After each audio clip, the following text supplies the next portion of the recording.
Hey everybody, welcome back to episode 2. My name's JJ. My name's Graham. And we have a lot to talk about today. Yes.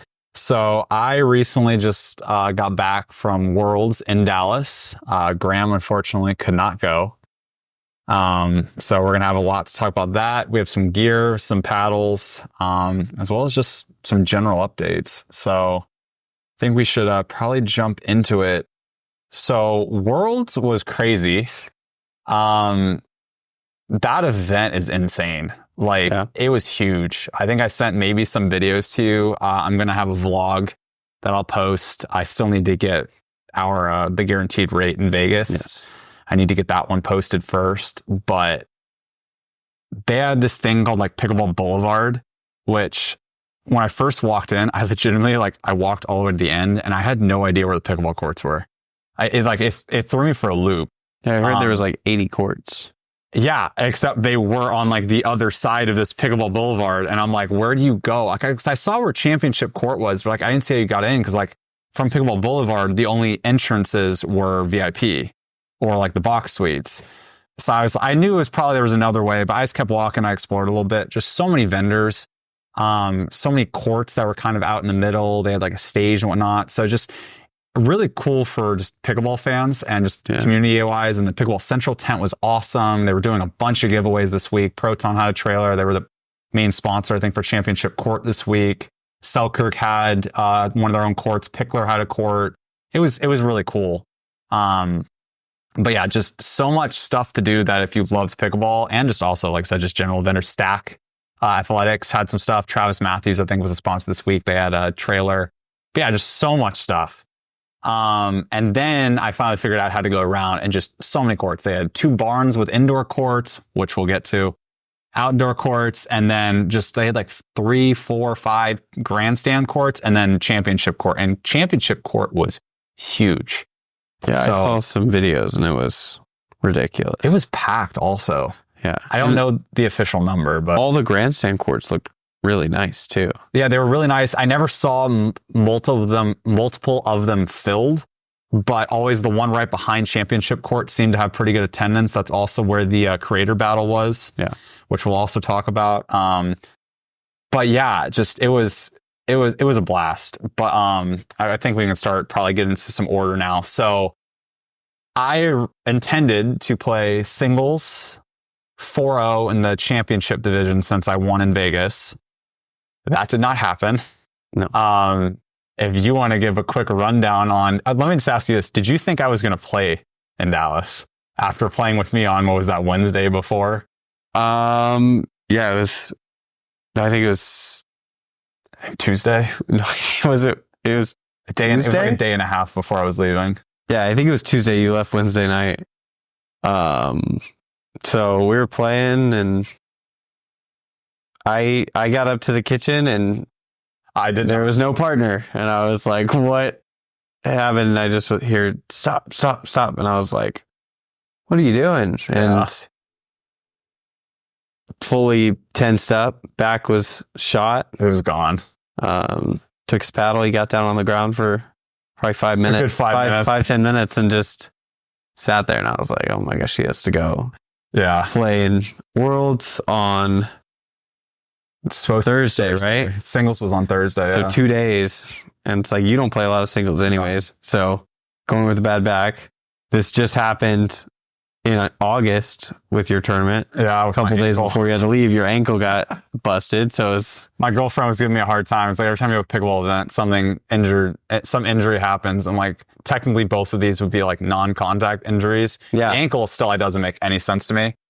But even the back though, I don't. I've had some stuff with golf in the past, but yeah, basically Graham and he was helping me kind of practice and get ready. And yeah, I don't know, probably in our 6th, 7th game of the morning, just my back just gave out and I just collapsed. And it was hilarious because a couple of people looked over and they're like, is he all right? Because all 3 of you guys on the court were just standing there. You guys were just standing there like nothing was wrong. There was a pro, one of the pros, local pros was over in the corner, and he goes, "Is he like dead over there?" And I was like, "Oh yeah, he's fine. We already established he's fine." So I pretty much like I felt it tense up, so I laid flat in the concrete, and I was like, "All right, hopefully this goes away." It did not. I was able to drive home and whatnot, but I knew I definitely pulled something, and it was like on the center of my spine. So basically, for the next day and a half, 2 days, I was on icy hot, heat pads, hot tub, and laying in bed and then trying to stretch. I did go to the chiropractor for the first time ever. Don't think that did anything. I know you love your chiropractor. I had never been to one today. Yeah, I had never been a believer. I mean, maybe it helped a little bit. I figured at that point, I was like, it's not going to hurt. Did not help in the moment. Yeah. But yeah, so anyways, a lot of recovery. Not the start I wanted to have to the week of Worlds, but ironically, I got paired up with John Kew, which actually you pointed out to me that he needed a partner when listening to his podcast. And we had a mutual friend, Isaac Olson of Pickleball Studio. I texted him. I was like, hey, reached out to John Kew. Sounds like he needs a partner. I was looking for a reason to go initially because Graham couldn't go. He linked us up. We got signed up. I was good to go. This injury happens. I did not tell John. I did not say. You really not? I said nothing. When I got there, I said, hey, kind of injured my back. I don't know, whatever. But yeah, I just wanted to be good. I didn't want him to be worried or anything like that. He was playing in mixed. I think he played 2 other events. So it wasn't like that was the only thing. And obviously he had all the other networking stuff too. But yeah, I was very quiet about that injury. But then I got there, ran to one of our buddies that works at Proton. And then he said, oh, John just walked by. And this is like right when I got there. And I was like, oh, sick. So I went over there, introduced myself to John. We had met in Vegas in April this year, but that was just a little meet and greet, whatever. So yeah, we got linked up. Ironically, there was a 6-0 rep there. We went and hit some stuff there. I don't know if I can talk about that, but got to hit some stuff that's coming out soon. Very exciting. I enjoyed both of them. One of them is releasing soon. The other one's still kind of a prototype. That's cool. So yeah, really, really cool stuff there. And that was kind of the first time in like 3 days I had done anything. Yeah. And I was like, okay, I could run to the kitchen. I could kind of dink, but just hinging my back hurt. But I kind of told him kind of what was going on. I'm like, I should be good. Taking ibuprofen and so on. Still supposed to play singles the next day. Ended up staying all day, stayed through the creator battle. Yep. Met everybody. Like everyone was at this. It was awesome. Except for Lewis from Pickleball Pursuit. So I guess he got COVID like 2 days before, which was a bummer because I was hoping to meet him. Unfortunate timing. Yeah, but Justin was there. So Justin and I hung out most of the week because we got along great. I really enjoyed meeting him, talking with him. But also like Building Pickleball was there. He was playing in Creator Battle. Pickleball Tech Dude was there. So it was a blast kind of hanging out with everybody. But then we got to watch Isaac and Chris play Brian and Braden in the Creator Battle, and Isaac and Chris absolutely demolished them. Yeah. It wasn't much of a match. I think Braden was a little bit tight, but it was hilarious just talking to them kind of before it because they got delayed like 2 hours. Yeah, it was supposed to go on at 6, right? And they went on, which worked out well because we watched Chris play the finals of singles. He played 4-5, and legitimately all of us were sitting sidelined. And I think he mentioned this on their podcast, but like legitimately all of us were getting pretty rowdy. And in game 2, like Chris lost game 1 pretty badly. And the guy who was playing was really solid. He probably could have been playing 5-0.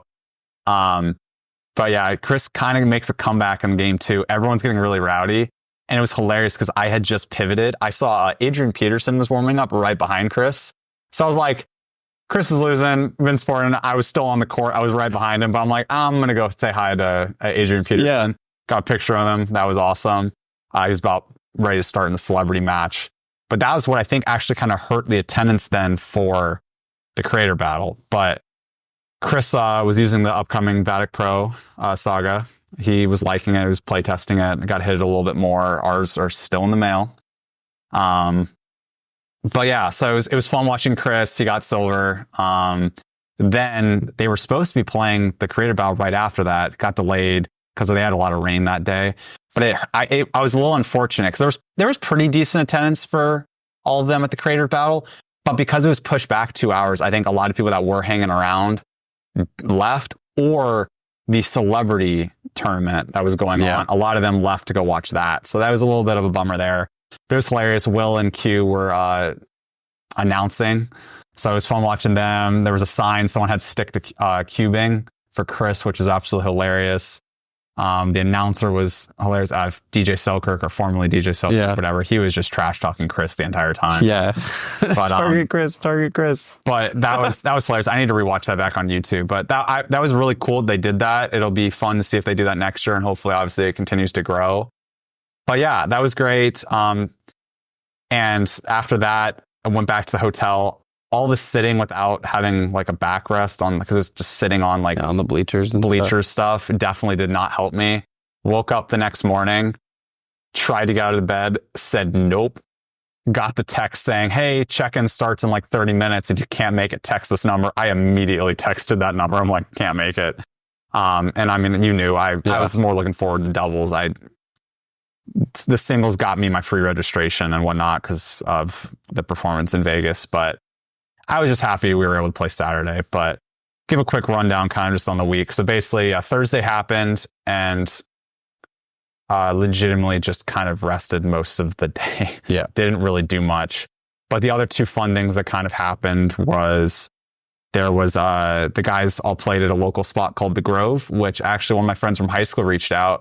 Apparently, the owners of The Grove are cousins of people that went to high school with me. So actually, your wife would know them probably as well too. Probably. But yeah, I was like, oh, small world. I mean, we're in Dallas, and it was like, yeah, great facility, by the way. If you're in Dallas, need indoor. They have 2 courts. Super cool. Good setup. People were great.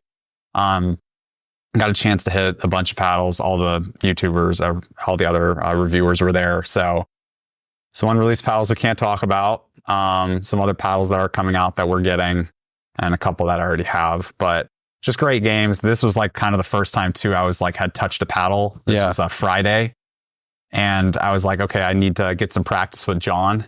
Yeah. So we played every match together that we could, and I originally told him like we might need to stack because my back was killing me, and I'm like, I don't know if I'm gonna be able to shift left on like 2-hand dinks. Yeah. If you're getting into that, I'm like, I'm gonna get exposed because my back's gonna give out, or it might give out, and then I'm not gonna be able to play. So I was like, I might want to stack you on the left and just hide me on the right. Because like getting to the kitchen, hitting balls, like I was fine. It's just I was worried about dinking, and my dinking was struggling because of it. And I was using the Azul because I planned on using the Thrive Azul for doubles. But because I was struggling with dinking so much because I couldn't bend over, I switched to the Proton Series 3 just to help me have a little more pop and just has a little longer reach. And then the guys were also saying, it's like, hey, your serve's a lot harder at Proton. So they were all urging me to use it. So I ended up deciding to use it. I was happy I did, but some mistakes with that because I will get to that also. But anyways, yeah, the Grove was awesome. And then that night also more pickleball. Chorus had an event. So got to meet the head of Chorus. He was great. Actually also got to meet the creator of the graffiti machine. Oh, yeah. And I saw him because currently I still use my friend's graffiti machine. I don't have my own. So I told him, like, I'm going to be giving you some money pretty soon.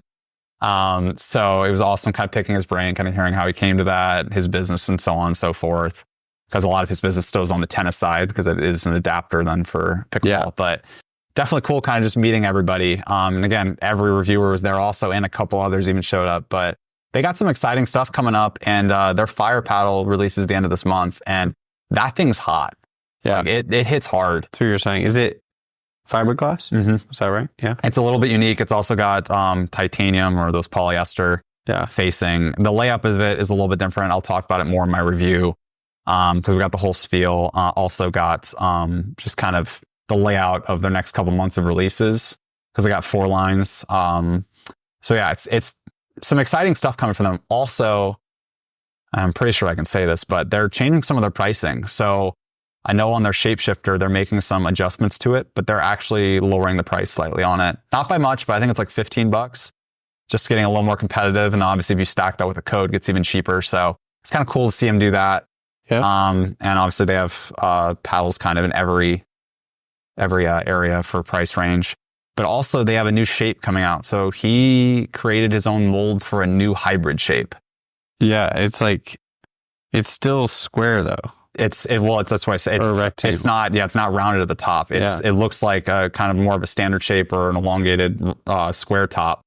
But it's still the height of a hybrid. Yeah. So I think it was like 16.2, which, like I said, classifies it technically as a hybrid paddle, as I had somebody comment on the Ripple R1 this week saying that was a hybrid paddle. And I'm like, I know it's listed as a hybrid paddle on their website. It is not. The R1 shape is still elongated. It's just something Rhombus did initially, and they still kept it because it measures in at 16.5. Is that the same as like the Hyperion? It is the same as the Hyperion, from Yola, which is what I kind of followed up. I'm like, this is still, So anyways, but yeah, exciting stuff. Nice to see he's innovating. Really cares about like pickleball and just kind of giving just kind of affordable paddles, which is cool. That's actually how he started. He gave his little spiel. I hadn't heard it. Some of the other people had, but I guess he kind of started his company originally about literally he just wanted to he was giving paddles away, and then he wanted to make a paddle for himself. And then because he was able to order a bunch, he was able to give them away because buying other paddles was adding up. Yeah. And then just he found some success, and now of course is what it is. And I mean, it was awesome. It was like less than a year of them being a company. I mean, you had a lot of the top reviewers kind of all there.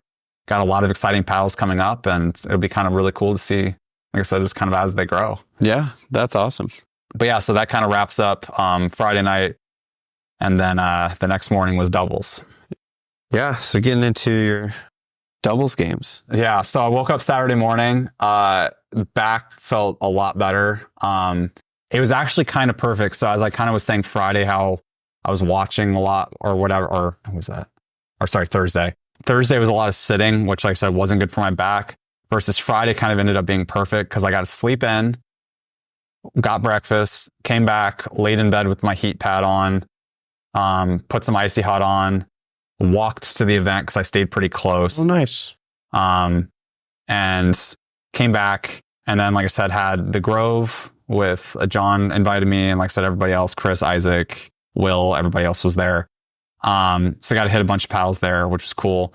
Then I got back to the hotel again, got some more food on the way, laid, rested, and then went back to the course event. So I pretty much was either laying flat on a heating pad or standing and playing. Yeah. And I think that was much better for my back, just in terms of like not getting stiff. Of either I was resting, and like I said, I wasn't sitting, and like I said, was able to then stand and stretch. Because also while I was in between every game, I'd play a game and I'd kind of sit out, stretch, stay standing. I was doing anything to avoid sitting because I just learned that was what was kind of screwing me. And I think the flight over obviously didn't help either.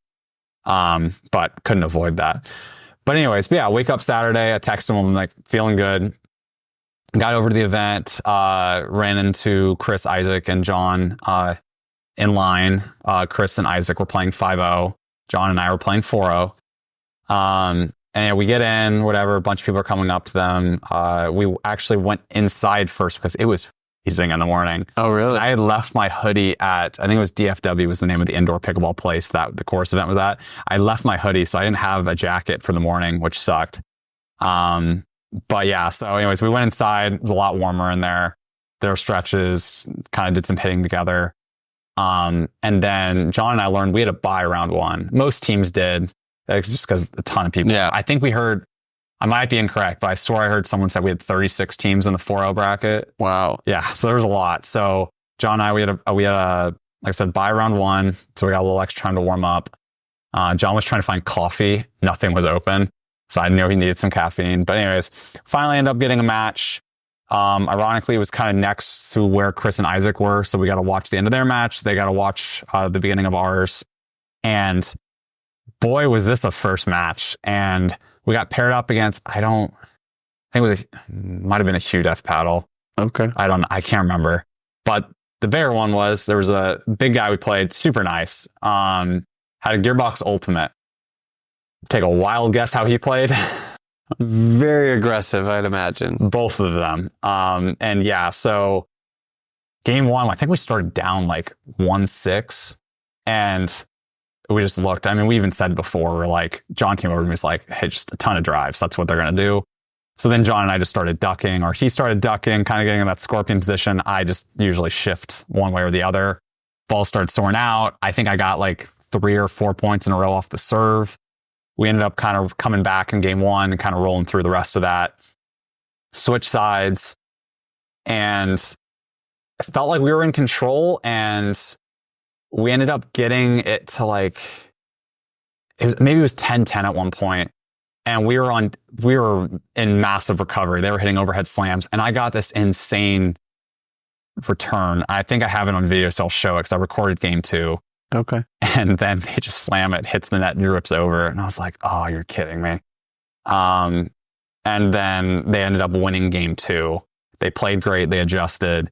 Then we went back, and then we go to game 3, switch sides again, switch at 6. And definitely they played tough, but we got through that game 3 pretty comfortably, which was nice. And then game 2, rolled through that one. And then I think game 3 was our first and only indoor game. And John and I got crushed. And it was funny because everyone, Chris and Isaac, were done for the day. They were playing 5-0. They run in, I guess, a friend that they knew got crushed. Everyone was watching. Yeah, everyone was watching us. So it was awesome to have a support team, but it also sucks because we got absolutely blown out in the first game. Everyone was watching, and it was indoors. And this is what I wanted to mention, because I know Isaac had been telling me about this, but indoors there was weird. And I don't know what it was. They complained about the floor, and it was definitely grainy. I didn't have any issues with that. My problem was purely visual. Yeah. And it was like, I don't know what it is. And I can simply think I can chop it down to is there are so many courts behind. There's nothing really as a backdrop. I kind of compare it to like Thompson Peak Park we play at. Of the one side has the wind screen, and the other side has like open desert. And some people complain about playing one way versus the other. It's easier to see the ball. That was the easiest comparison I could say for myself. And granted, both sides were bad though. Your eyes just get distracted by the things behind. And unfortunately, the guys we played, like all they did was speed up. I mean, they were good, like all around good. They were hitting everything on us. John and I just think we're a little out of sorts. Maybe showing a little fatigue already early because John had played a ton of pickleball that week and whatnot. But yeah, we did not adjust. We did not hit anything well. We could not get anything going. We almost got pickled in the first game. I think we were down 10-0, and then we got like 3 points. Yeah. And I was like, we didn't get pickled. And then the next game, just same thing. Just nothing was working. We called timeout. Chris told us, he's like, hey, like, play, like, dink, like, hit some drops. Like, you need to get the ball slow. They want you to speed up. And what did I do? I just repeatedly sped up off the bounce straight into the net and just did not adjust well. So not John and I's best showing. So then we go to the back draw. Win easily our first one. Win our next one pretty easily as well. All these are outside, by the way. And then I think our third backdraw match was against the first people we played against with the Gearbox. Yeah, pretty good. And it was on the same court too, which I thought was funny. And we handled them pretty well. Like I said, they were solid players. But yeah, the other weird thing too is 2 of our 4 backdraw matches we had refs. Really? I'd only had it for like the final backdraw match. Yeah. And then obviously for like a medal match. But yeah, so that was new. And it was also nice too, because the court we were on was like it was a full tennis court, but it was one court. So there was like nothing to your sides. Oh, that's really nice. So it was, spacing was amazing. I don't even think we had refs in our last backdraw match. I don't think so either. Yeah. No, I don't think so. But yeah, so it was interesting with that. And our opponents had some issues with the ref calling the serve. I think they had double fault because they hadn't had a ref yet. So I'm like, it is an adjustment. Like Anthony, my partner at the Fawn Blue, he struggled with that also in our backdraw match. But anyways, we fought our way back to the bronze medal match. And I didn't know we were actually in the bronze medal match until we got there. I thought we had one more. And again, it was awesome. Everyone was there supporting. Aaron, Braden's editor from Pickleball Effect, who's actually from Arizona as well. He was saying some hilarious comments to me that was definitely making me smile because I was trying to stay pretty locked in. Yeah. He had some pretty funny comments, and it actually got so bad. So not only did we have our crew like kind of chirping and like positively, nothing was negative to the other team, whatever. But one of the guys we were playing against, I think he was from Canada, absolute jokester and like in a good way, just so funny, so chatty. He knew some of the guys from their YouTube wise and just So funny. And we had this female ref, and like she just couldn't stop laughing. And it kind of reminded me of our match, our singles match, where we were just talking, except this ref like was giving warnings. She gave him a warning. They're like, hey, like you can't do this. They went up to, I think, Braden, some of the guys are like, hey, you can't say some of this stuff. And the funniest comment was, John went for an ATP. He would have had it, but we weren't using the Selkirk nets that they've been using all year. I don't know what brand they were. They were pretty nice, but there was a handle on the side, and John hit the handle, and this guy from Canada we were playing against legitimately goes, oh, you had that. You just hit the handle. Like you got screwed. I'm just like, I was cracking. I was trying so hard to stay focused because I was also thinking of when we played the Friday guys. Yeah. Of where I'm like, I was not focused or whatever, just was having a good time. But he was funny, dude. Like they were really, really great guys. Good match. And the bronze match, instead of being 1 game to 15, was back to best of 3 games to 11. We won the first game like 11-3, ruled them pretty easily. But then they were up again, like 8-0 on us. And we fought back, but we weren't going to win that one. And then the third game was pretty close, but John hit a couple winners. He carried me at the end. But yeah, so we ended up winning bronze. Heck yeah. I was very, very happy about that. Grams knows I've been trying to get a medal in the PPA in Vegas all year. So won that. Hey, you got a gold medal. I did get a gold medal, but I was in singles. I care more about doubles. That's more what I play, but really nice medal. It was really, really cool to get that with John. I'll throw a picture up also, but yeah, it was interesting playing with John.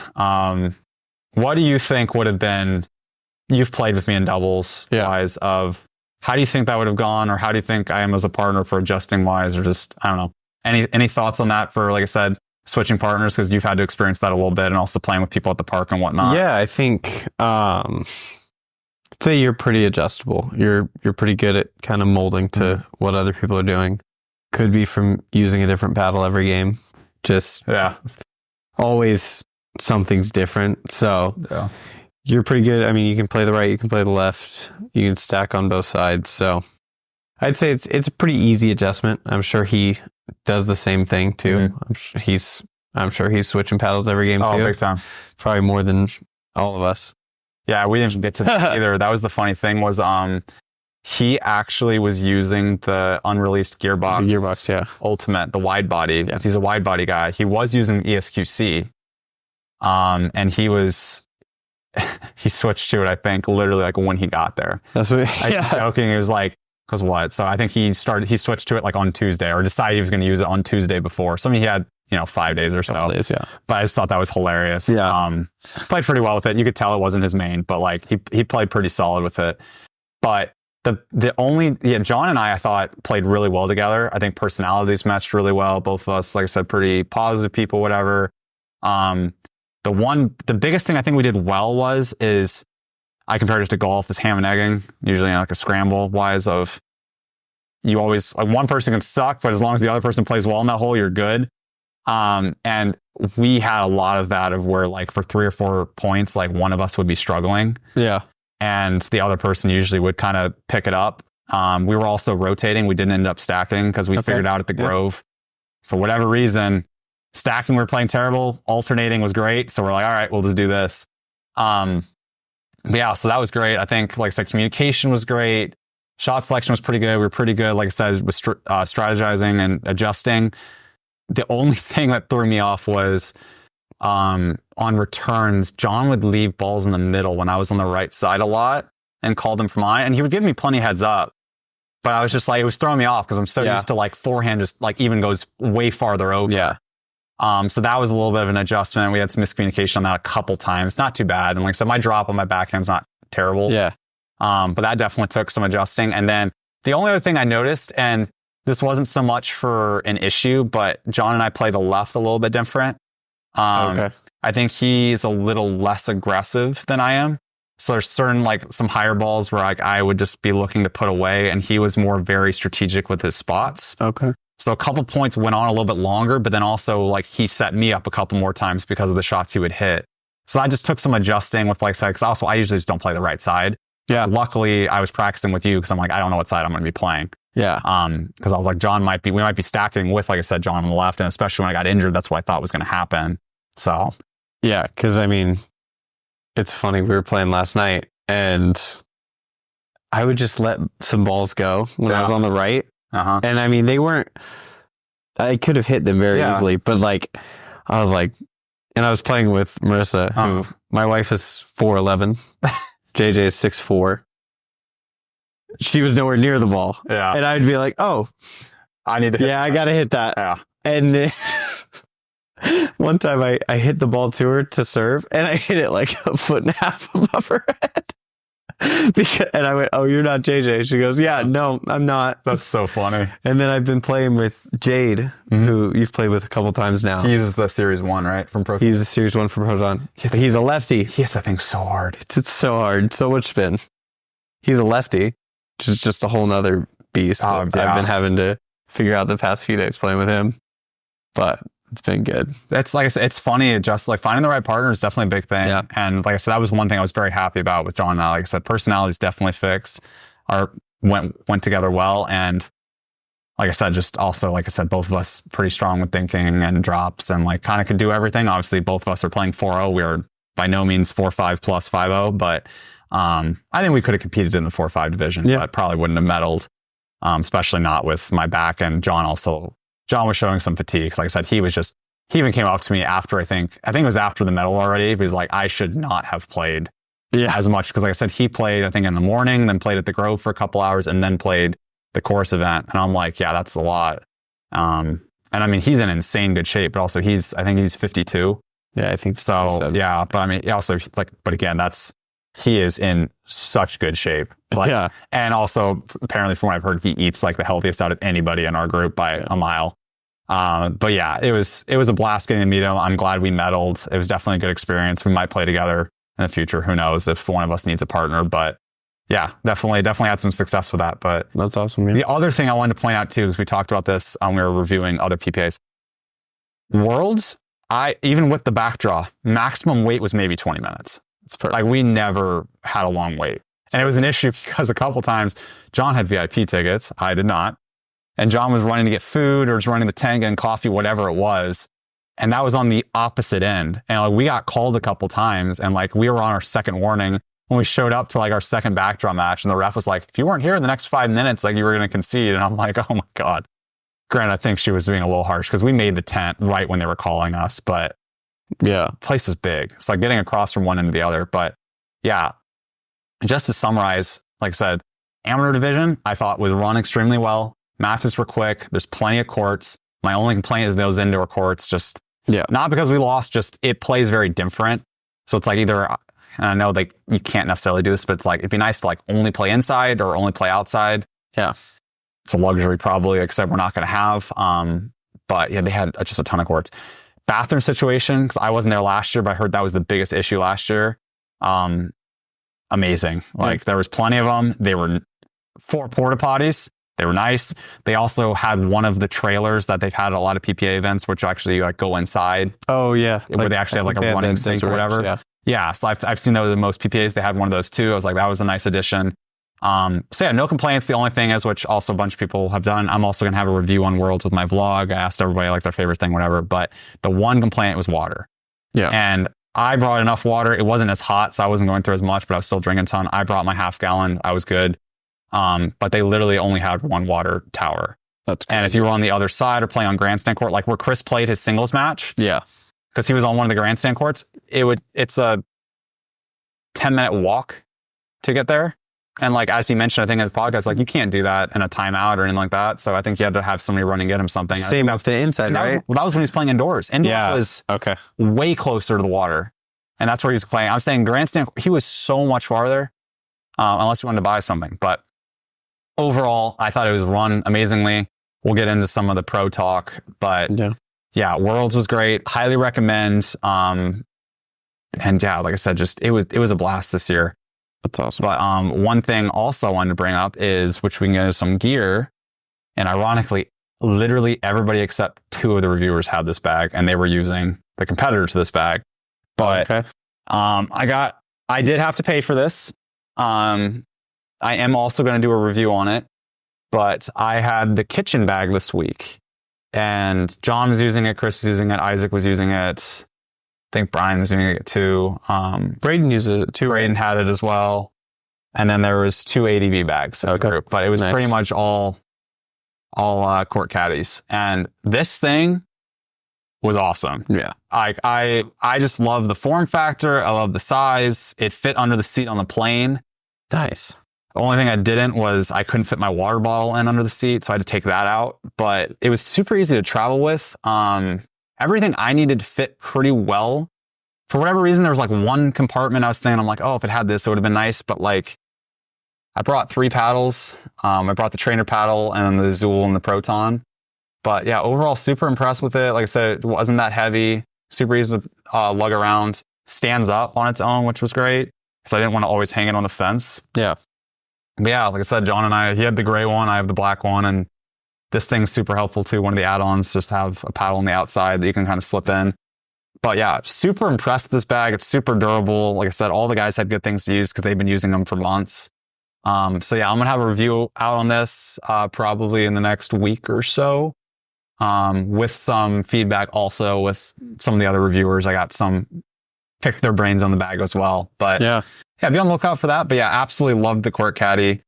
Got to get you one of these. Yeah, I would love one. I just like the look. Yeah. I like that it's not just your average. I use the Selkirk tour bag and I love it. I love that bag. It's very spacious, but it's definitely a pickleball bag. Yeah. I wouldn't want to walk into work or anything with that on my back, but that was the funny thing is because a lot of the guys like John, I think literally one of the days, I think this was like on Friday or something. I don't know. We were playing a little bit and then he was like, oh, I'm going to go edit the podcast because I shot one while they were there. Yeah. And he just had his laptop in there. That's what I did. I traveled with my laptop and my iPad and then a couple paddles, a lot of my icy hot, ibuprofen, bunch of stuff. So yeah, it worked great. Like I said, just also, like I said, the ball pouch is amazing.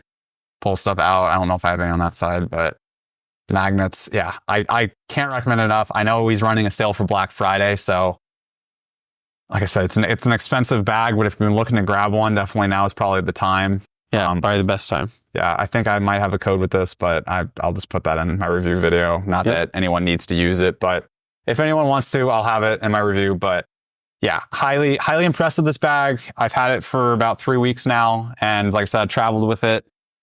Very impressed, very much like it. And like I said, pretty much everyone is in love with it. But I think we should do probably a bag segment at some point on the pod. For sure. Because like I said, we've got a couple other ones over there. A few good ones. We got a couple others coming in too. So yeah. But yeah.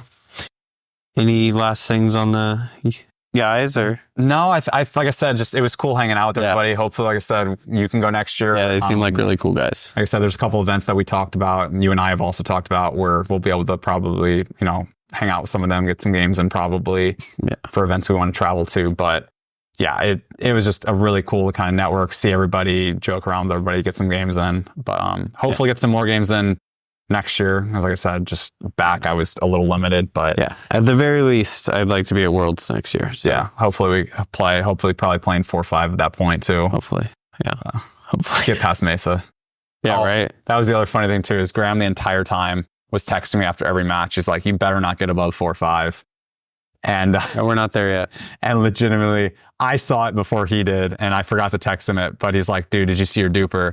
And after we won bronze, I'm at 4.498 right now. So we can still play. We got one more. We can still play 4-0. One more at least. If it goes well. If it goes well. Yeah. If it doesn't go well, we got a couple more. But yes. But yeah. So probably Mesa will be doing that. But you want to hop into the pro matches? Yeah. The first pro match I saw was on Thursday, and I think you were watching Chris and Isaac for the creator match. Yes, but I was popping over. I don't know if you saw it at all. Are we talking about CJ? CJ, yeah. No, this was during Chris's singles. Singles. Okay. It was around then. I popped over. You and Mark were texting me. I popped over. Klinger and Dong annihilated the Johns brothers. Like it was. No one saw that coming. Besides Mark. Yeah, true. Mark texts me, goes, "It's going to be an upset." Actually, I'm not even sure it's an upset. And I was like, that's a little intense. You're talking about the best player in the world still. Yeah. But yeah, I mean, CJ Klinger and Dong, I think the First game was 11-1. Oh, they ran through them. I think it was 11-1. They ran through them. And they had no answer. Mm-mm. And it's funny because Ben has always said, one day it's going to be a righty and a lefty. Are going to be the best in the world.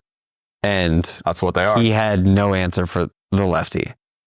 And it was especially, I don't think Colin knew what to do with a backhand dink coming back to him on the right. Because it just, I mean, in the net. And CJ is just, I mean, I don't know how long his arms are, but he's a lefty dude. He could reach the whole kitchen. So they couldn't drop anything. It was pure domination. My favorite thing is because I texted you about this, and I literally just remember this because this is not in the notes, but it was in the notes from when I was at the tournament. And I wonder if this was in his head. It probably wasn't, but maybe it was. But I'm completely blanking on who their mixed partners were. But Colin net Dong in mixed on one of the grandstand courts that I was watching. It was one of the first pro matches I watched. And Colin was not happy. Yeah. And Dong was speeding up off the bounce. And it was landing in. Or maybe one hit the net. I don't know what it was. But Colin calls timeout, runs to the sideline, and just goes, it's like, it's the worst shot in pickleball, lowest percentage. And someone in the stands yells, it's the best shot in pickleball. And Colin was so upset. Understandably so. I mean, like, he wasn't having a great time. But it's just funny that, like I said, then that's who beat him in doubles with him and Ben. Yeah, and it was... Because obviously they play an aggressive game, which I think is the round of 16. Yeah. Like it was... Sounds right. It was early. It was early. Mm-hmm. So, and I know they were the 16 seed. Dong and Klinger. Mm-hmm. So. Oh, just to jump, because I know you're going to highlight some of the other gold medal match. I was watching, because CJ, they ended up in the bronze medal match. Yeah. What was it? Was it Fed and Matt? I'm blanking on. I know it was against Fed. I apologize. It was Fed... It's the pro that he's been around for a while. He's sponsored by Onyx. Matt Wright, it was. I mean, that's Matt Wright, who's Onyx, yeah. Okay, so Matt. So Matt and Fed. CJ and Dong won match one, or game one pretty easily, I think. And then they were up like 10-2 in game two and lost. And then game three, they lost like 11-5, 11-6. So they had it in the bag to secure bronze, and just, I don't know what happened. Matt was trash talking. It was hilarious. He kept looking over these people on grandstand court, and I don't know what they were saying, but clearly they shouldn't have been because it was motivating him. But crazy comeback in game two, and then they took care of business in game three. Yeah. But I didn't see that. I saw they lost. I didn't know. Yeah, no, they should have won pretty easily. Like I said, it literally was like, it was 10-2 or 10-3, and they lost. And that was, like I said, after already having game one. But good thing for them is that they're 18 years old. Exactly. They got plenty of time. They're better than what any of us will ever be. Yeah. And they're going to be good for a long time. So we can run through some of the finals matches. There's really only two I really want to spend some time on, but Anna Lee won singles. Shocking. Pretty easily. Shocking. She pickled the second game. So that was against Fahey, wasn't it? It was Castillo. That was the last name. I don't know. Interesting. Okay. But gold medal match, it was gold. I was to say in the gold medal match, whoever Anna Lee was playing against, I'm not going to lie. I thought in game one, she had a pretty good chance, and then just Anna Lee. Yeah, I think it was. And then game two, same thing. It was just like, because she started up. Yes, it was 11-7. She started up, I think, like 6-2. And I'm like, oh, maybe. And she was hitting some good shots, and then she scored one more point. But it's hard to argue with her. Men's doubles, nothing crazy. Two teams you didn't necessarily expect. Yeah, you didn't expect. I mean, Newman and Hayden.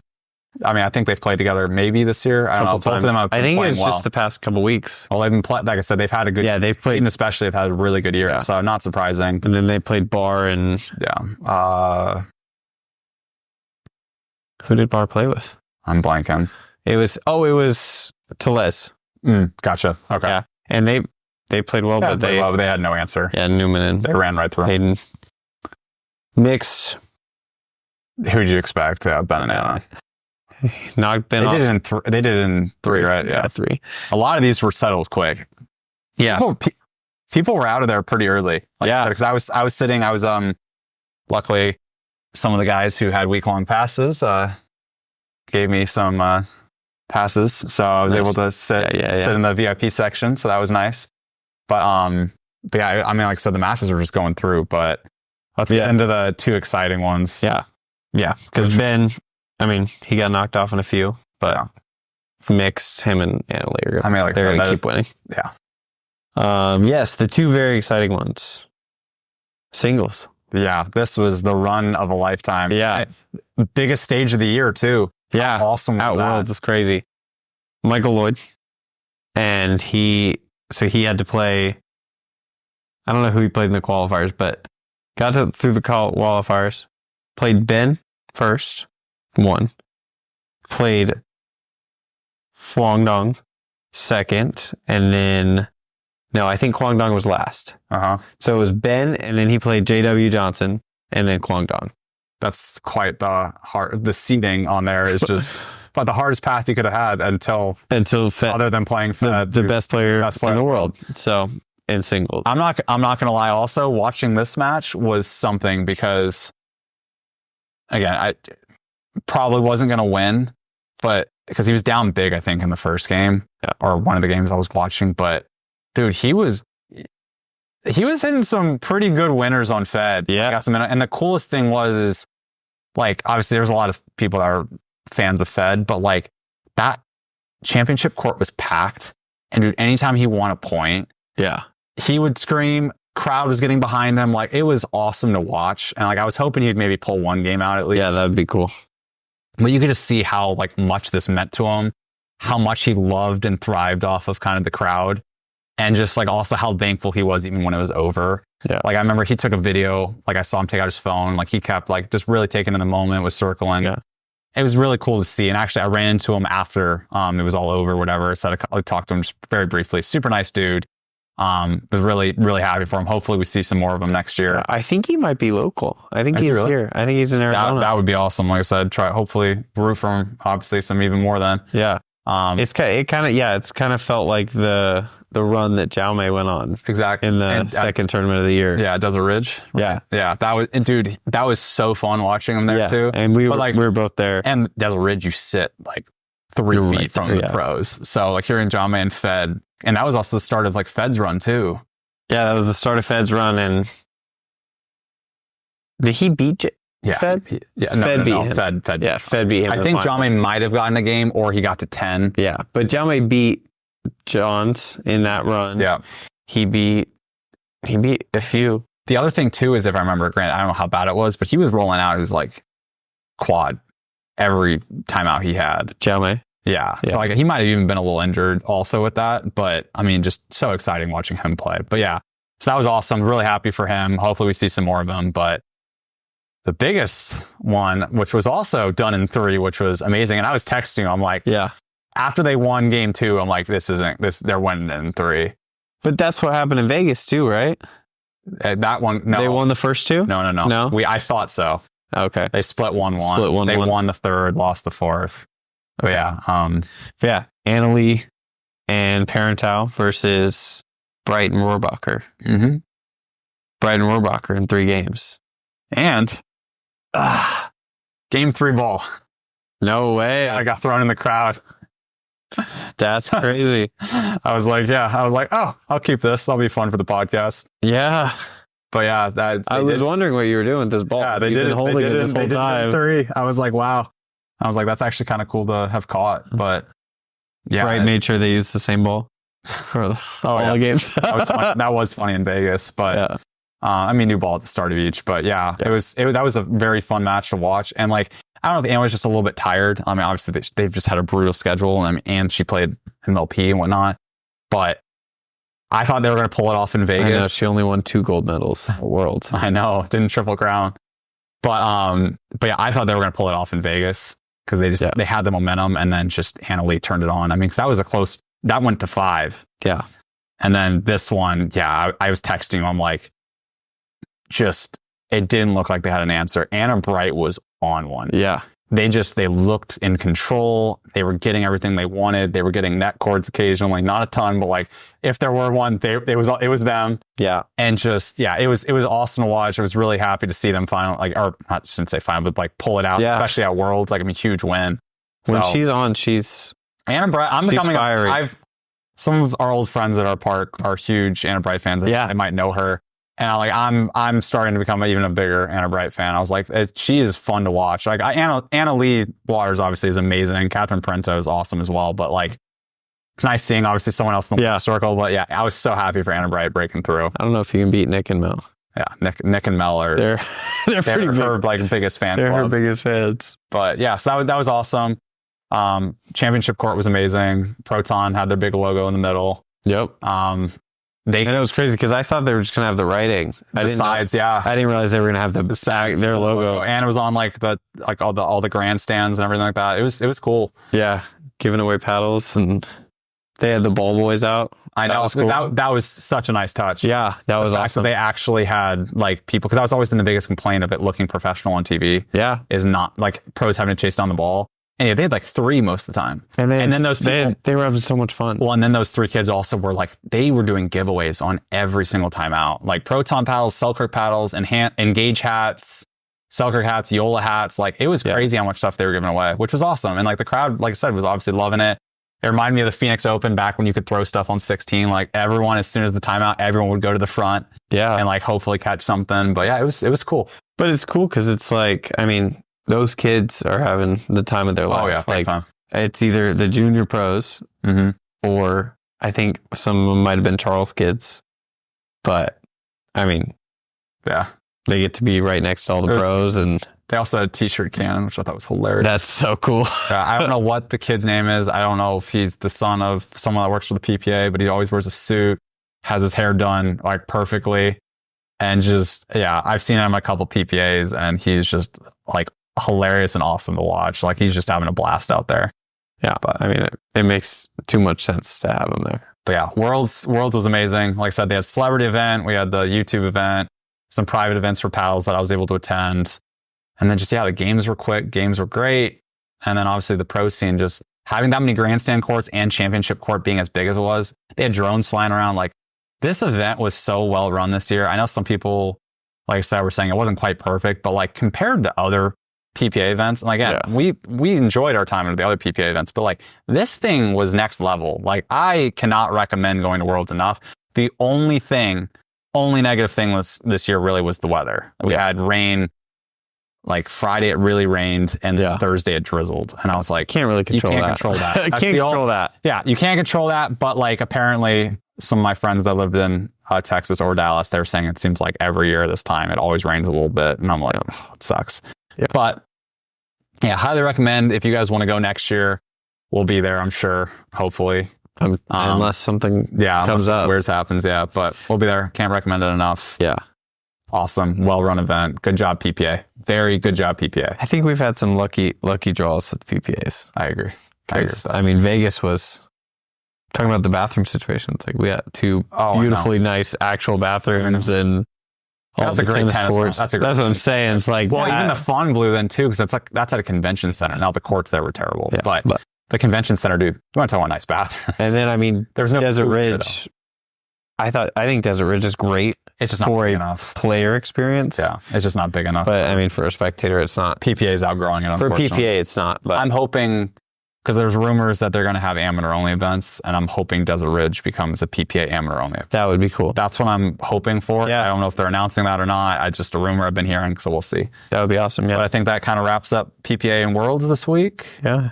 From this week. Anything else you had? No. Actually getting to some paddles now. Yeah, so just some upcoming paddles that are in the mail. We're supposed to have some of these. I did have the chance to, I have hit most of these. I'll have a review on some because some I do have, but I'm getting sent some more, and also so Graham can hit these. But Pickleball Apes, the Pulses, amazing paddles. I'll have a review on those soon. Neonix lineup. I know their Flare Prime X has been hot. Some of the other ones have been hot. Those are currently in the mail. Had the chance to hit those this week. Enjoyed my time with them. Hope I'm pronouncing this right, but AISO Pickleball, AISO they have a very interesting Gen 3 polyester or titanium, as people have been referring to it, wide body paddle that's coming out soon. And Justin from Pickleball Pursuit had it at Worlds because mine's, I think, arriving tomorrow. Nice. So I got to hit it. Will was playing with it too. Thing's fun. It's going to be, I'm going to need to play with it more, but it was pretty solid. I really enjoyed my time with it. It seems like it's taking a lot of things that people are really hyped up right now on, like with wide bodies being pretty popular, because I know Braden and John love their wide body paddles. Yeah, they're both using the obviously Gen 3 power paddles, foam, core, whatever. I don't know how much in the core it is, if it's just perimeter, if it's more Yola, if it's more Ripple. And then, like I said, that polyester or titanium face has been huge. People really like the feel of that, and it's combining all three. So that'll be an interesting review. We'll talk about that when we get a chance to hit that a little bit more, especially when Graham gets to hit it. And then I'll have probably a review out on that as well. Yeah. And then the last one I have, which, like I mentioned, Chris used this in singles. Mine is also in the mail. I did get a chance to hit it. I liked it. Nothing crazy, but I think it'll do well, very solid. And that's the Vatic Pro Sagas. Yeah. Thing we've heard is that it's has good drive from the baseline. It's not as poppy. Yeah. My experience with it, I kind of felt that as well. Very solid feeling paddle though. It's not the Oni. I'll do a side by side of that because we still have it. Yeah. But, I don't know. I think that one sounds perfect to me. Yeah. Braden was describing it and he was like, "This is not what I like." And I was like, "That sounds perfect." Yeah. I was like, I don't like super poppy paddles. Yeah. But I want the power still. So I'm excited to hit those. Theoretically, that would help. You would think that would help with dinking then also. Yeah. Obviously, putaways and counters, not as much. But if you can generate your own power on those short shots, yeah, it should be pretty good. And plus, like, the bigger thing for me is this is an interesting discussion. So I guess this would be something we could kind of get into really quickly. Would you rather have power from the baseline, or would you rather have pop? If you had to choose. Obviously, some paddles have both.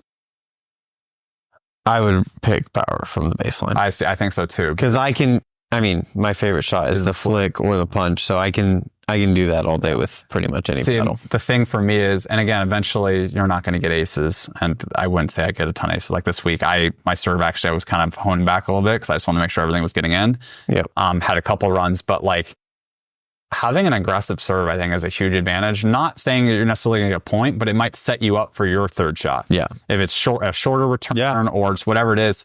So it's like, I like having that extra, like I said, 'cause from the baseline, that also would help your serve as well. Yeah. And like you said, it's easier to slow it down. Mm-hmm. I mean, the Yolas are hard to compare to because they have both. Yeah, they have both. But yeah. I mean, but it's kind of that same thing where it's like you slow your swing down, and it does. I mean, it gives more feel and control than most power paddles. Yeah. So I don't know. We'll see. Yeah, that's definitely one I'm pretty excited to hit. I love the look of it. It looks like the Oni. Yeah. Like I said, I think we have a samurai instead of the dragon. Yeah. The Oni. I know. Well, like I said, we'll do a side by side of it because both those paddles look so good. They do. They look awesome. Yeah, I'm really, really excited for those. Really excited for the Neonics. And then, like I said, I've hit the pickleball apes quite a bit. Yeah. And I've got to pick kind of some of the other guys' brains on them. So it's interesting. The biggest problem with those, or I shouldn't say problem, but kind of point of controversy is the break-in period. So it'll be kind of interesting to see when we get some newer ones in to compare those to ones I've already hit. So we'll see. But now getting into some paddles that did come in, I didn't bring all of them into here. And Graham and I have had the chance to hit these, but these are from Gherkin, I believe, how you pronounce what I would it. Imagine. And these come in 3 shapes. Wide body, hybrid, and elongated. I'll probably, because I think I'm going to do a video on these. They did send these over to us. So they have the Spectre and the Aspire here. But what's interesting about this one, which we pointed out, is the edge guard on this is, one, it's pointy in terms of on the edge. It's kind of a little sharp, but I believe it's fully silicone. And it definitely adds more perimeter weighting. So I like the feel of this paddle a ton. Got pretty good spin, has a good sweet spot. Both of us, I think, are usually elongated guys. So these are the only ones we've hit so far. Yeah. But yeah, pretty impressed with these. I don't remember the price. Like I said, this is just kind of just wanted to point these out because they came in the mail the other day. But I'll have a review out on these. We'll probably mention this on the next podcast as well. have a little more details, but just kind of want to highlight these. Definitely cool looking paddles. But yeah, definitely the most unique edge guard I've seen. I might do some close-ups and some B-roll over this as I talk. But yeah, it definitely sticks out. This one doesn't, but I mean, this one felt like a pretty normal. Yeah. Kind of Gen 2, I think I'd imagine the thermoform. So yeah, I mean, this one felt like a pretty regular carbon fiber Gen 2 paddle. This one did as well. It does have the perimeter weighting. This one is very gritty. So it has some really good spin. It's a little heavy. Just this edge guard's really thick and it's a little hard. I'm not sure how much customization. Probably can't really see. And I've got the numbers. Ridges. But. So on the Aspire elongated, the swing weight was 118 and the twist weight was 6.4. And on the Spectre, the swing weight was 123. Yeah. Which definitely comes from the edge guard. Yes. With a twist weight, I believe this came in at 7. Yeah. Which that's pretty good. But again, perimeter weighting. So you gain the twist weight, but then you have a much higher swing weight. Yeah. But I think overall, it was a good paddle. It was, if you can handle the heavier swing weight, I definitely preferred the way this one played. Yeah. It will be fun to customize the other one a little bit more, throwing some weight, maybe custom ability. Yep. But the one thing I wanted to point out with this paddle though, which was interesting, was I noticed on the edge guard some marks, and it's actually from the ball. So the dimple, if you hit high, there's a couple marks that the ball left. Again, purely cosmetic, doesn't affect anything, but I just thought that was a little bit kind of interesting because I hadn't seen that before. Yeah. Because obviously this edge guard is pretty thick. And like I said, I don't know if this material isn't just super common on others. I think when they originally reached out to me, that was kind of one of their points of selling. But yeah, definitely something we're going to give some more time to. Very thankful. Like I said, they sent over their full line. We'll definitely give this some good play testing and kind of share some more thoughts next week, as well as probably I'll drop a review on. Yeah, so I'm excited to hit the other shapes too. Hit some of the hybrid ones. Yeah, then another one that just came in, and Graham hasn't had the chance to hit this one yet, but I played it this morning for a couple hours, is the Maverix Havoc 15 Pro X. Solid. Feels heavy. Honestly, I'm kind of a fan of this shape. Yeah, what would you call that shape? I haven't measured it yet. So obviously, it's not even a rounded top, but I'm pretty sure, well, actually we can do this. It looks, maybe bring out the Series 3. Maybe elongated. It's probably 16.4, 16.5 at the top. So yeah, it's an elongated. But yeah, I honestly, I enjoyed my time with this. The only point of contention I had was it was a little heavy, but my drives are pretty solid with this. I could control the balls pretty well. Dinks were good. Overall, like I said, pretty solid paddle. I'll have more thoughts on this as well. Probably will have a review out on this in the coming weeks, but just kind of want to give a first look of some other stuff that's kind of come in the mail. I kind of going to your point of how you like the Yola mod so much, kind of nice having a fully blacked out paddle. Yeah. I think it looks solid, and also it kind of just looks clean. I like the white butt cap on the bottom too. Oh yeah. The black grip. I was a little surprised by that, to be honest too. But yeah, just something new that kind of came out. Wanted to give it just a little highlight. Yeah. And then the last two I wanted to talk about, actually, we'll jump into this. So like I said, I did end up using the Series 3 at Worlds. Yeah. It was kind of a last minute decision. The guys were just saying, like I said, part of it with my back. I was a little worried about dinks. This just had a little extra forgiveness and had a little extra reach. But this, I need to add the stability on this wasn't the best. Power was good, feel was great, but I definitely need to add some weight on this. So just some on the side, because there was a couple I was hitting and I'm just like, I don't know if part of it was also fatigue, because like I was tired too. And like I said, my back, I think this one, I mean, it's light. It's light, yeah. It's pretty light. So I think this one's light. Yeah. Comparatively to other. Yeah. So, I mean, I think you could maybe run it all the way up, but that's what it's going to be fun to experiment with this, as well as some other things that might be coming in the pipeline. But I might throw a slice cap if I can get my hands on another one of these, as well as, like I said, really weighting this thing up. Because I like obviously the swing weight kind of where it's at, but it needs a better twist weight. Yeah. So I'll be experimenting with that. Definitely, my plan was to have weighted this up before I actually used it. And I had planned to only use this in singles and not in doubles. And like I said, I ended up using it in doubles and didn't have exactly a ton of time to mess around with it, considering I wasn't really playing before Saturday at Worlds. But yeah, like I said, played well enough. Like I said, we got bronze. Yeah, like I said, it was fun. I definitely am enjoying my time with the paddle. And then the last thing, paddle-wise, I just wanted to highlight was the reload. Now, this paddle came out a while ago. I've had my hands on it for a while. I've had a review actually almost ready to post for a while as well. I think you remember when I first hit this, and you even brought that up. So what were my first impressions the very first time I played with this? It wasn't very good. It was not. It wasn't. But you said it started to grow on you? Yeah, so we played at one of our buddies' beignets after, and I don't know if I just had an off day the first time I used this, but sweet spot definitely got better. Definitely is an adjustment because, like I said, obviously the whole point of this is with reload. So it's got this little tab, and the whole point is, you reload the face. It's amazing the adhesive they have. Like, I've ripped these off a ton of times. I've got some extra ones I haven't even had to put them on yet. Super easy. It's definitely better than what Pickle has with the Vantage Pro. Granted, their paddle isn't designed around the faces. They just offer it. Because they have good paddles though. Like they're stock paddles. That's why I said they sell a stock paddle just with the option to add it on. And the thing is, the spin's not even close to what the original Vantage Pros are. Okay. And it gets really heavy, right? And it gets heavy. Versus this, like I said, this is still, I think, heavy. I think even for, let's measure this again. This might be hybrid. I should know that off the top of my head, but even for the shape-wise, I think the swing weight was in the 120s, if I remember correctly. So it is still a bit of a heavier paddle. Something they may be able to improve upon, but definitely something I still wanted to point out. 16 millimeter. It's the only shape it's offered in. These are carbon fiber still is the only face they're offering in. I'm sure if they could come out with a titanium or polyester face, I bet you that would do pretty well. It'd also be interesting to just kind of try it out, give people that had bought this, something else to, go back with, have some fun, make it feel like a new paddle.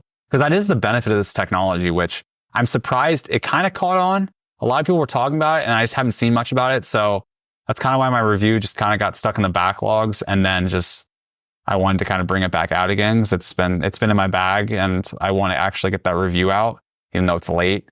But yeah. Definitely still a cool concept. It'll be interesting to see, like I said, if the industry ever does go this way, because they did it right. Like I said, they've designed a paddle where it doesn't have a face and you just replace the face versus, like I said, what Pickle did. And granted, they made their paddle and then just offered something else. So, but yeah, I definitely have enjoyed my time with this paddle more. It's definitely not my favorite paddle, but given what they're trying to accomplish and what they have accomplished when no one else has, pretty solid.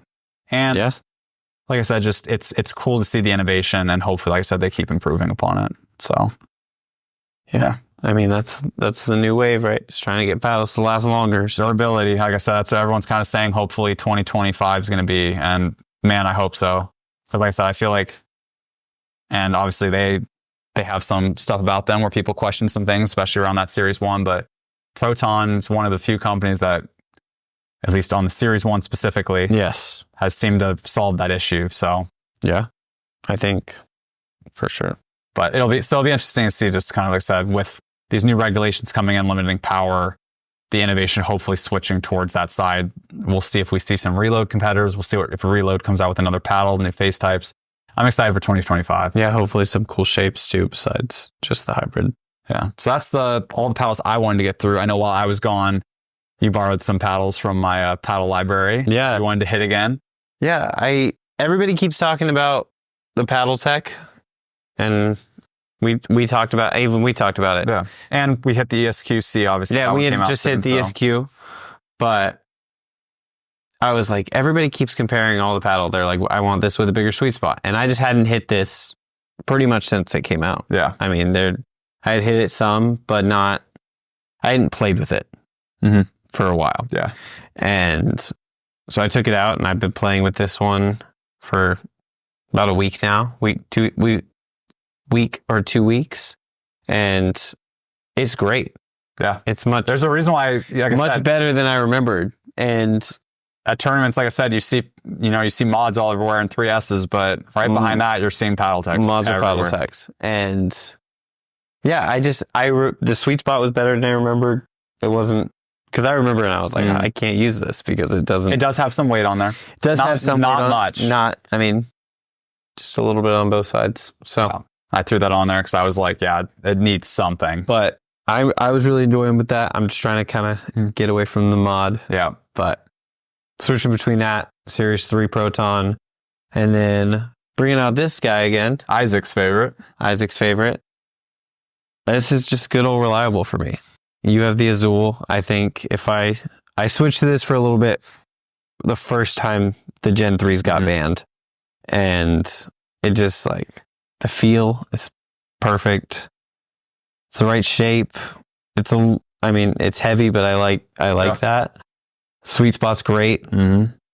It's got enough power. It's definitely all court comparatively to the other paddles I'm talking about. It's not even close, but see, that's my one knock with it is like, I love the paddle so much, but I can swing as hard as you want. I can swing as hard as I want. Benefits to it. It's got some really good spin, so it'll dive. It does. And it's definitely going to be interesting comparing this to their up. Oh, that's another paddle actually we forgot to mention. Oh yeah, but the upcoming Invader, because we will be getting that as well. So I think Chris just got his. I'm sure he did. He just posted. I'm sure he did. He just posted on the story. Yeah, that's going to be a comparison I'm really looking forward to, because I wonder if what I'm hoping, because I have not read anything on it, because I know they did a little kind of promo for it, but I'm hoping it's a Shogun with just a little more power. Yeah, what I'm hoping for. Yeah, I know it's going to be the hybrid shape, so I'm sure it'll be light. Because I don't want, like I said, I don't need a crazy power paddle. I don't need it. I want a paddle that feels like that, but just like I said, a little more put away. Kind of like the Azul. Basically that paddle, but with the Azul's power, the Thrive Azul's power, be all over that. Yeah. Like I said, because that's definitely the Proton Series 3, like I said, definitely is filling, like I said, some of those needs that I'm wanting, but it's not quite, like I said, that perfect mix, which it's that polyester too. It's that the feel of it. It's great. People, like I said, there's a reason why it's catching on. And I think it has like, it's kind of replacing Kevlar. Yeah. And it has some of that, like, at least with the Shogun, it has some of that like trampoline feeling. The dwell time. The ball just sticks on the face longer, it feels like. And it's awesome. Or at least, like I said, at least it feels like it does. Yeah. So you can shape the ball better. Yeah, that was awesome. But yeah, like I said, both great paddles. Obviously, paddles that did very well this year, especially the TKO-C. Yes. And I know some people like the TKO-CX, but yeah, that handle's too long for me. Yeah. But other than that, I don't have too much other than just two accessories I wanted to highlight real quick. So Enhanced Pickleball sent over the Dinkmaster Pro. Yes. I've been training on that a lot. It's been very helpful. It's been awesome because I don't have a court in my house like most people.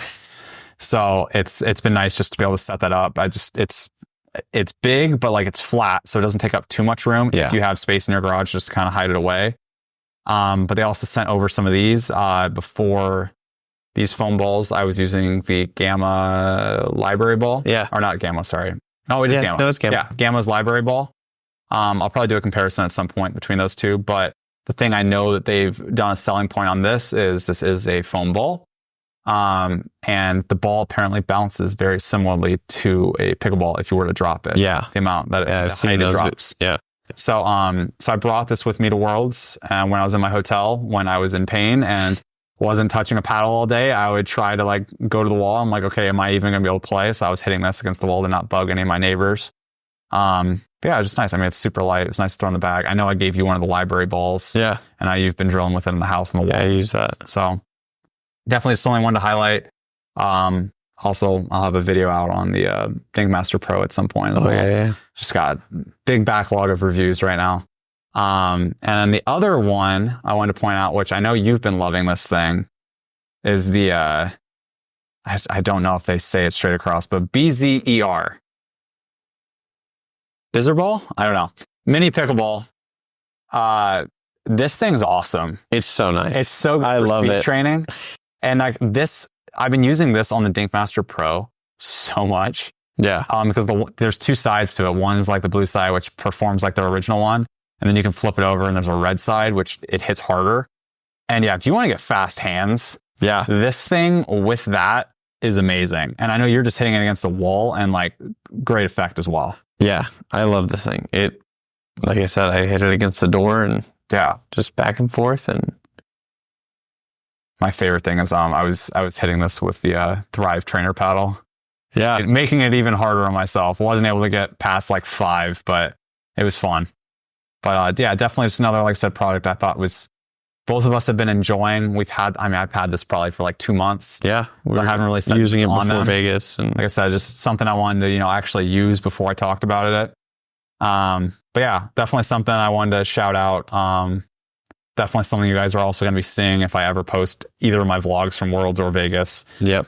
But yeah, really cool products. And definitely something I think that would benefit most people's games.